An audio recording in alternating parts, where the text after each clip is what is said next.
What's up, everybody? Biltendo here, and welcome to Biltendo's $8 Studio. And today we are going to be talking about something that is very important to me, and that's accessibility in gaming. And what I mean by that is, first of all, full disclosure, I actually make my living buying and selling retro video games. So I have a vested interest in video games themselves. But I draw these lines in my head, and accessibility in gaming is very important to me. Some games are very, very expensive. And so my personal opinion is, if you collect games, fantastic. I want you to have the biggest and best collection that you want, whatever you want to collect, however you want to collect, if it makes you happy. That's what I'm into. However, there are a whole section of people that aren't really interested in collecting all the physical media. And I completely understand that.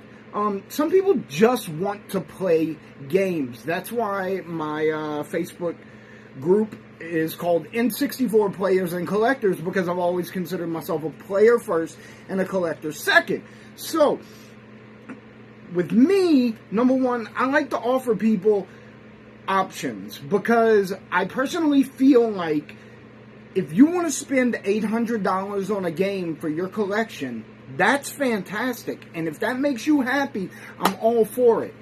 However, I also feel like no one should have to pay $800 just to play a game. And, you know, we have some very expensive games out there. So I'm a big fan of emulation.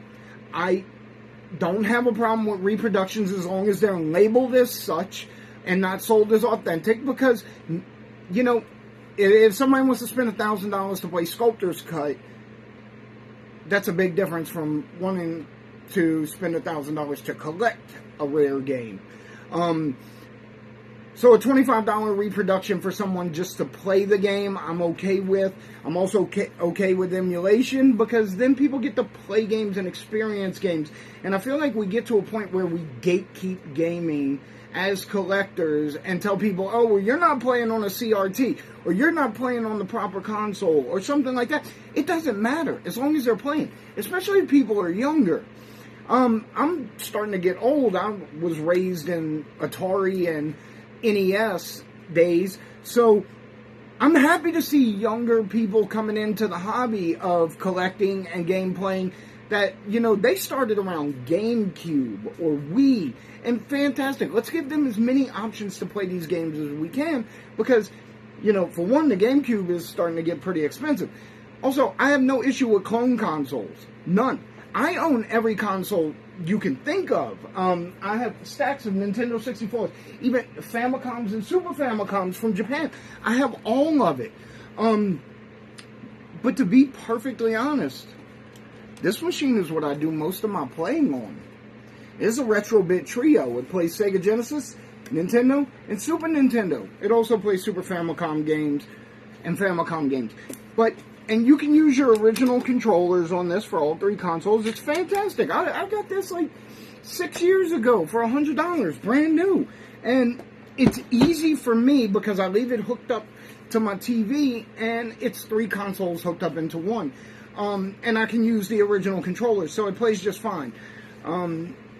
Is it the optimal way to play a game? No, the optimal way would probably be original hardware on a CRT, but you know, at the end of the day, it's all about just enjoying the games. So, I see too many negative comments in groups and on Reddit and everywhere else. If someone's playing on not original hardware, people give them a hard time, and I don't think that should be the case. I feel like we should be congratulating anyone that's coming into the hobby. If you are one of these guys who, you know, I have this collection that's worth $100,000. Well, the only way that collection of yours retains its value is if new members come into the community, because this is a niche community. If new members come into the community and agree with the value that you have set. So as we continue to age, if we are not bringing new people into our community and welcoming them and making them a part of it, we are damaging our own community, because our community is going to age out with us. And I don't want to see that happen. I think gaming is a great thing for families. I think it's a great thing for friends. I'd love to see a large return of couch co-ops. Those are the best, in my opinion. You know, that's probably an entirely separate video. But my big thing is accessibility in gaming. If you want to buy an emulator because you want to be able, you want to play all these games, but you don't have $1,000 to spend to get the games you want to play, get you an emulator. Just enjoy the game.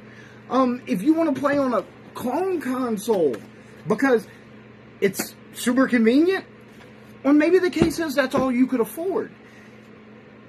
Just as long as you're playing the game, as long as you're enjoying it, as long as you're having fun, as long as it's accessible to you, however it's accessible to you. And I think gaming should be accessible to everyone. I have opinions that aren't always shared by the gaming community as a whole. I'm a very positive person, and I like to see people winning. I like to see people happy. If you enjoy the games, it doesn't matter how you got there. It doesn't matter how you're playing the game if you are enjoying it. At the end of the day, that is the only thing that matters, is that you are enjoying it. And if you enjoy it, you're going to tell your friends. And your friends are going to tell their friends. And we're going to continue to bring new people into the community. And we're going to continue to grow the community. And everyone has one vested common interest, and that's that we love playing games. So why would you do anything to make that inaccessible to other people? Guys, thanks a lot. Like and subscribe. I appreciate every single one of you. I do respond to all comments that I can. So, thank you. Have a great day.